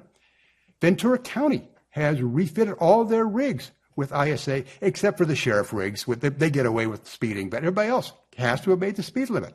This is doable stuff, and I think we need to be talking about it in a general plan. Not going to happen very quickly, but it's probably going to get us there quicker than street design will. VMT. I love the concept of vehicle miles traveled as a metric.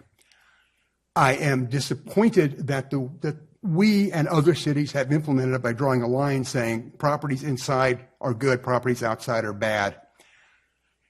How you configure the project makes a difference. A project inside the VMT line that has 3 parking spaces per unit will generate more travel than a property outside that has a quarter of a parking space and free transit passes. By drawing a hard line, we enrich the property owners on the inside, and we don't encourage anybody to configure their project to reduce traffic generation. I would like us as a goal to relook at how we've done VMT. Microtransit. Those of you who might have watched the recent presentation by Jared Walker regarding microtransit, he had a great line, which is, for microtransit, ridership is death. As the mayor points out, microtransit is giving away for zero what Lyft charges $10 for. It is going bankrupt anyway. The more microtransit we have, the more we suck city resources into it, and we don't really get as much out of it as we should. Microtransit can be a good device in certain limited circumstances where we know it's going to be effectively a money sink. But I would like our general plan to acknowledge that microtransit has to be a very specifically targeted application, not something that is a broad solution. Just a matter of phrasing. The entire country talks parking reform, the parking reform network, parking reform in Minneapolis, in New York City, Austin, Texas. This is great stuff. We somehow have lost that word. We're going to do parking management, which is a very soft word. It's sort of as soft as encourage. It just doesn't feel like we're really getting down to it. Now, to be fair, we do turn around and then talk about parking meters, which is a good part of parking reform. It's just that lead word is the wrong word. And then lastly, and this is just a really minor editorial comment, we end up with an Appendix A of 3 or 4 pages of technical specs, acknowledging that they may be superseded at some point. I don't know why we have to include those pages rather than just referencing the NACDO guidelines, because we end up with 4 pages of stuff that may not be pertinent 5 years from now because they've been revised by NACDO. So that just struck me as a waste of paper or a waste of digital space, whatever. That's all I got. Now I'll take a breath. Thank you so much, Dave. Okay, well, thank you so much to Ron and Matt and Heather and for your presentation and hearing our feedback. I think I for one have a lot to think about and more to add after tonight's discussion to my comments. And I'm wondering how, I know you showed the calendar of opportunities to engage with this document. Are there other ways this can be pushed out to the public? I'm assuming this is on the city website to give feedback. Correct. It's on the planpetaluma.org. All of the frameworks are posted there and feedback forms are available there. So that's there. We also have the Plan Fest, which is on May 11th, open house from 9 to 2.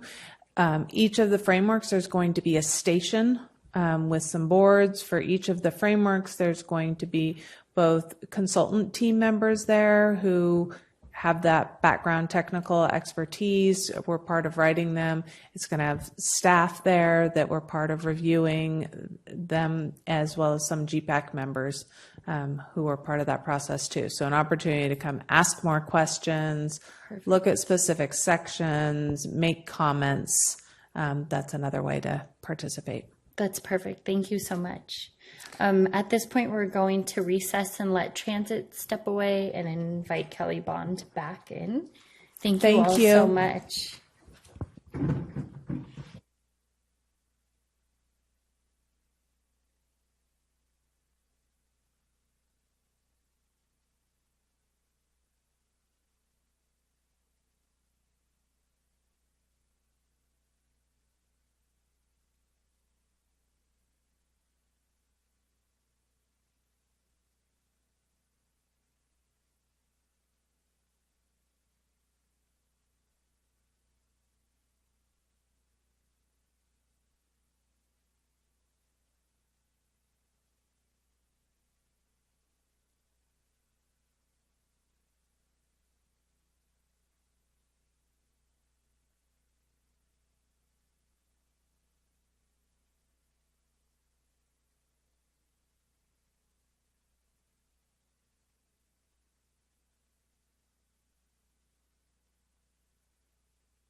Okay, we're reconvening our meeting and it's committee comment. During committee comment, members are invited to briefly share updates relevant to this committee, including liaison reports from other city bodies, and make requests for future agenda items. Dialogue between members should be limited to clarifying questions and answers. There will be no public comment on this item. Frank, can I start with you, please? Adam?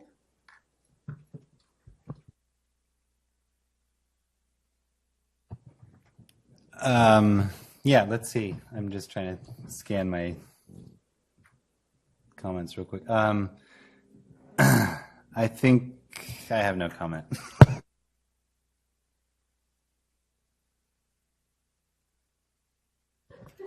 I don't either, Marcia.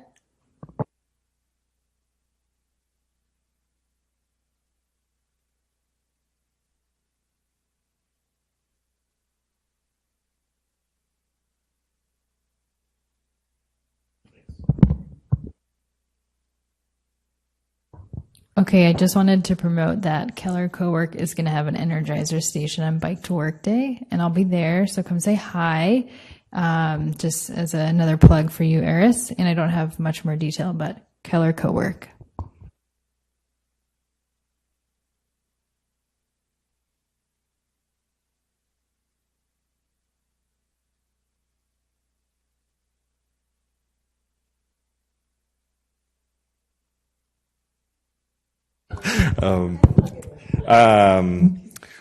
Walk and roll to school day next Wednesday. Be there, be square. We're meeting at Wickersham Park, I believe, and there will be donut holes, and it'll be a fun event.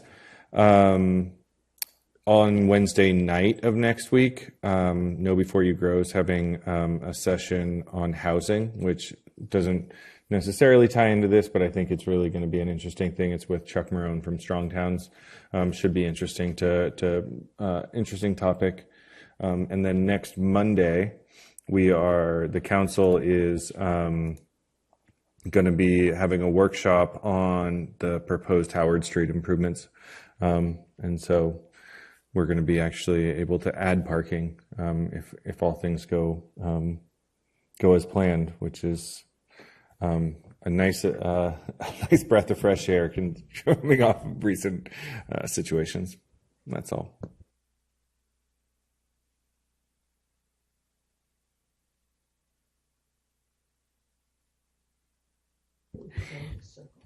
Staff comment. During staff comment, staff will provide brief updates relevant to this committee. Dialogue between members and staff should be limited to clarifying questions and answers, and there should be no dialogue between members. There will be no public comment on this item. All right, thank you. I've got a working mic. Good evening, committee members. Thank you for hanging with us here as we transition to our two brief items. There are lots and lots of things going on at the city right now. Unfortunately, I don't have many project updates to share.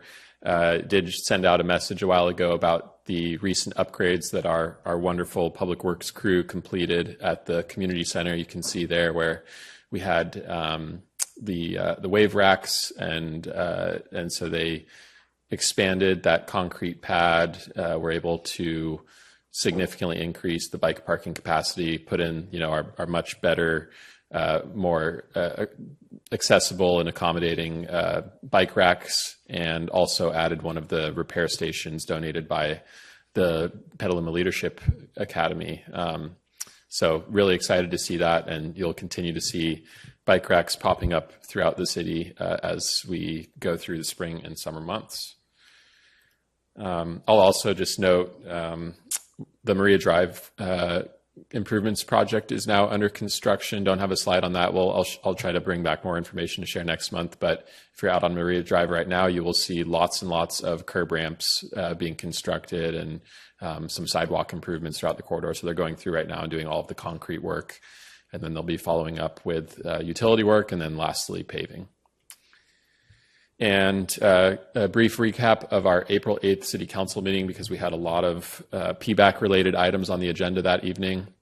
we gave a presentation to council, sort of a high-level overview of all of our Safe Streets efforts right now.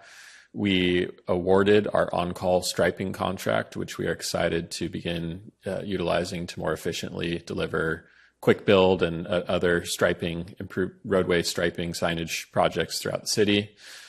We'll be using that a lot going into the summer months here to deliver Safe Streets nomination program projects. We're going to actually use it to deliver our 5th Street and D Street projects, some bike lane projects throughout the city. So lots of exciting stuff on the way thanks to that contract. Our council completed their first reading of an ordinance to reduce speed limits in the downtown commercial district and within 500 feet of all schools in accordance with Assembly Bill 43. And that's going to City Council for a second reading next Monday, May 6th. And that'll make it official if adopted. And then again, we'll be starting to roll out those reduced speed limits going into the summer months. And lastly, the council adopted a resolution approving the designs for the 5th Street Neighborhood Greenway project and the D Street Traffic Calming Pilot project, and voted for the bike lane alternative on the D Street project, which will provide bike lanes in both directions along the constrained section between 4th Street and Laurel Avenue.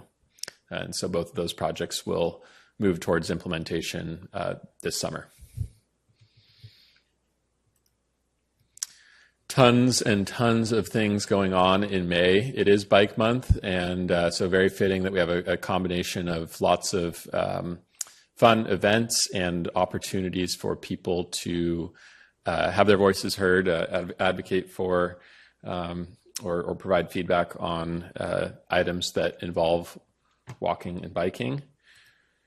So as Councilmember Barnacle mentioned, next Monday, May 6th, the City Council will conduct their second reading of the ordinance to reduce speed limits, and then we will have a workshop on the Howard Street Improvements Project, and that agenda is live, so you can go view that agenda at the City Meetings page right now.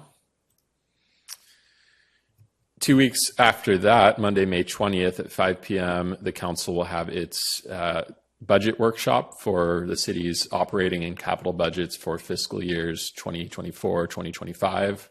And obviously that's a very important document. That's where the rubber meets the road as far as identifying priorities for projects that will be capital projects that will be undertaken next year. And skipping over to the event side, we've got Bike to School Day, Wednesday, May 8th. Several schools in Petaluma are participating. We've got the full list there, and have highlighted by bolding those that have where parents or staff have organized bike trains or walking school buses. And I know several schools will be using Wickersham Park, as Councilmember Barnacle mentioned, as a meeting spot. So if you have some sort of school affiliation, just a reminder, and you don't see your school here, just a reminder that a lot of these efforts really are parent and staff driven. A great way to build those relationships are by joining us at our Safe Routes to School task force meetings, connecting with staff, parents, Safe Routes staff, and finding out ways to support and get involved in those efforts at our schools. So again, if you don't see a school here, that means they're likely in need of some sort of a parent champion or staff champion. And feel free to get in touch, and I'll connect you with the people you need to know to get things moving at those schools. And I see a hand from Marcia. Just a comment. I'm looking at the list of schools that we have. That's probably at least a third more than we've ever had before. Yeah. The Safe Routes to School team, hats off to Christina Panza. She's doing an amazing job promoting all of their offerings and getting schools signed up. And we're also finding that as we go through with the task force meetings, we go do our walk audits at these schools, and that's been really effective at creating those connections with school leadership, and they're starting to really see the value of Safe Routes.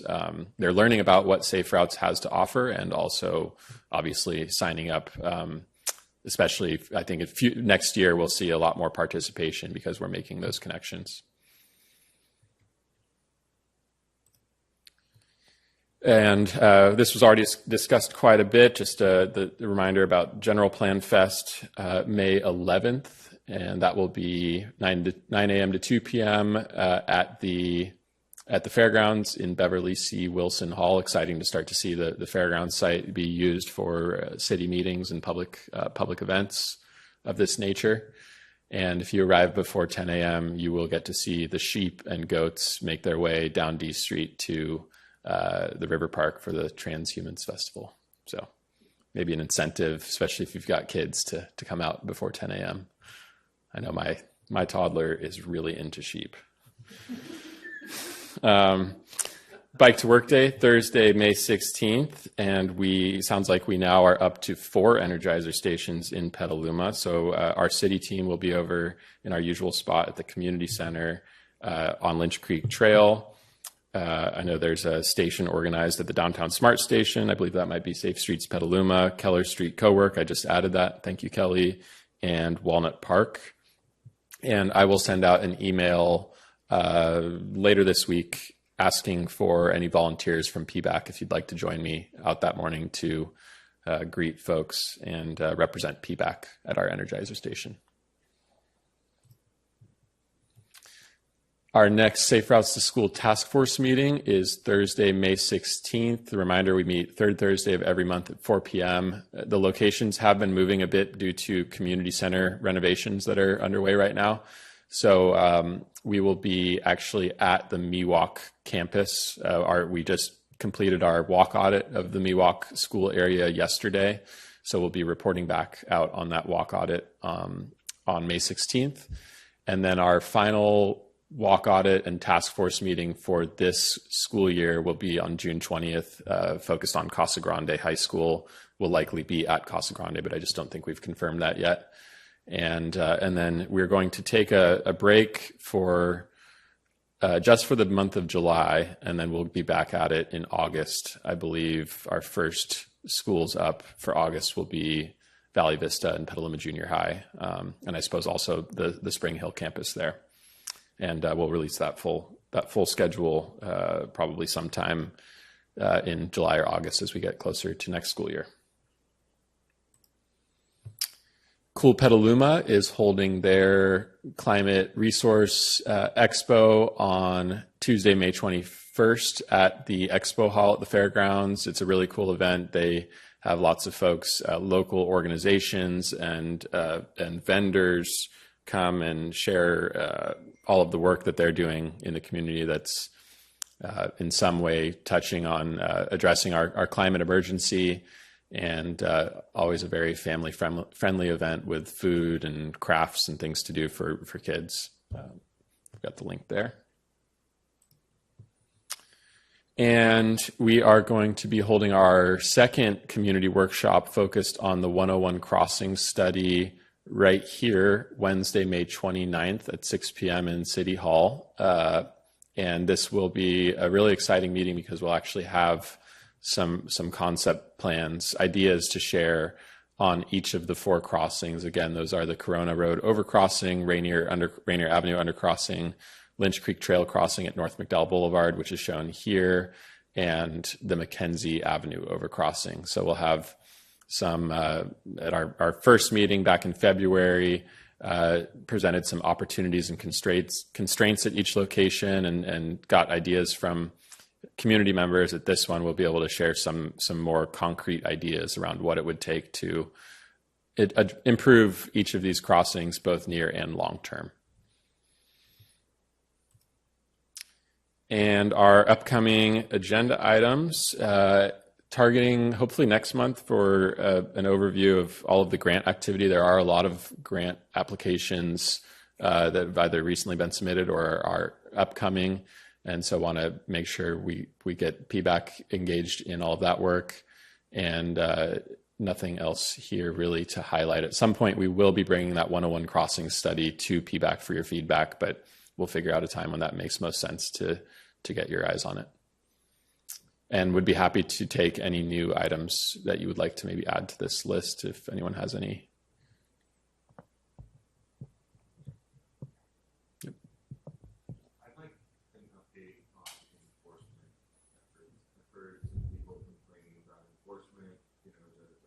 Sorry, you might need to speak into your mic. I've heard, like D Street, they said there's been one ticket given on D Street in the last several years. And a lot of people are talking about enforcement, that I've been talking to recently. I think it'd be, it's not my first priority when I think about street safety and things like that, but I would like to have maybe our police chief or someone come in and just talk to us about, what they are doing on enforcement, and how they approach that sort of thing. Yeah, thanks. Yeah, thank you. That's a great suggestion. We do work very closely with our traffic sergeant, Walt Spiller. He actually comes to all of our safe routes walk audits and task force meetings, and we have a great working relationship with him. Lots of collaboration around sharing the complaints that both of our respective departments are receiving around speeding or unsafe driving. And that would probably be that's a great suggestion. It'd be great to have him in here. And sorry. Okay, that wasn't it. So I thought Marja was raising her hand. I don't have anything else tonight, but I did also just want to acknowledge Ken Eichstadt, our senior traffic engineer, whose last day with the city, unfortunately, was last Thursday. He has now moved on to retirement. So we obviously wish Ken the very best. And we have some big shoes to fill on our team as we recruit for a new traffic engineer. And just wanted to...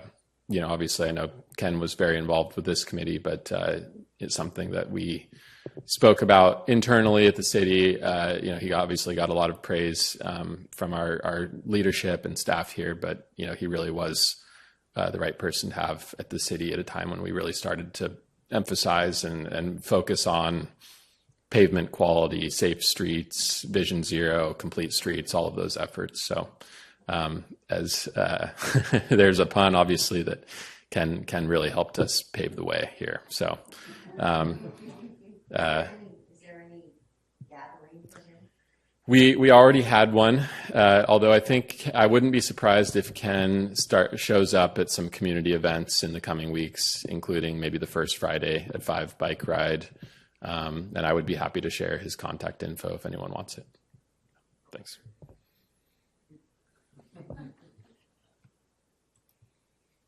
Thank you. That's all I got. With that, we are adjourned at 8:48 p.m. Excellent. Recording stopped.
This is an audio test.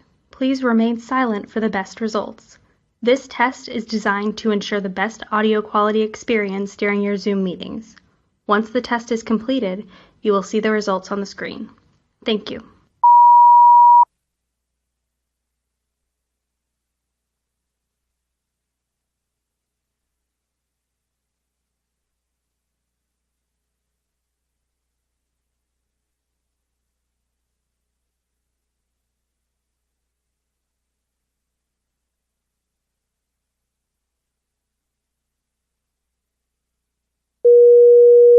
This is an audio test. Please remain silent for the best results. This test is designed to ensure the best audio quality experience during your Zoom meetings. Once the test is completed, you will see the results on the screen. Thank you.